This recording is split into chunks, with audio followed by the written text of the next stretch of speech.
Chicken খাবো, mutton খাবো, খাবো ফিশ ফ্রাই। চলো বিনা নিমন্ত্রণে বিয়ে বাড়ি যাই।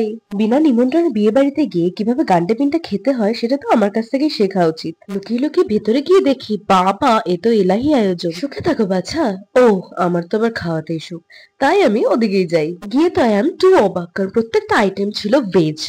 তো যাই হোক, স্টার্টারে ছিল পানিপুরি, চা, coffee, biscuit, salad, fruit, tomato soup, manchow soup সহ আরো অনেক অনেক কিছু। তো স্টার্টার খেয়ে পেট না ভরিয়ে আমি ডাইরেক্ট চলে গেলাম মেন কোর্সের দিকে।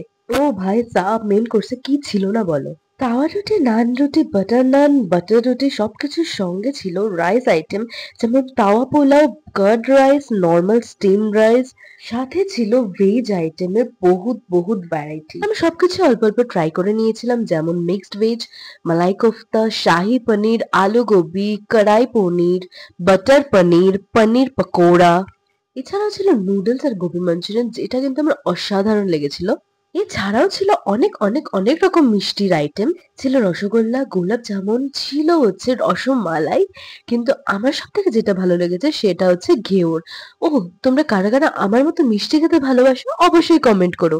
জানো তো, ভেবেছিলাম প্রত্যেকটা আইটেম একটু একটু হলেও ট্রাই করব, কিন্তু গাইজ বিশ্বাস করো, এতটা খাওয়ার পর আর পেটে একটুও জায়গা ছিল না। তো এনারা হলেন ব্রাইড এবং গ্রুম, যাদের জন্য এত arrangement. So wishing you a very happy married life. দেখো, বিনা নিমন্ত্রণে বিয়ে বাড়ি যাওয়াটা কিন্তু এখন ট্রেন্ডিং এর মতন, তো আমি কিভাবে পিছিয়ে থাকি বলো। আমিও কিন্তু অ্যাট লাস্ট বিনা নিমন্ত্রণে বিয়ে বাড়ি চলে গেলাম। এবার আমাকে সমাজ মেনে নেবে তো।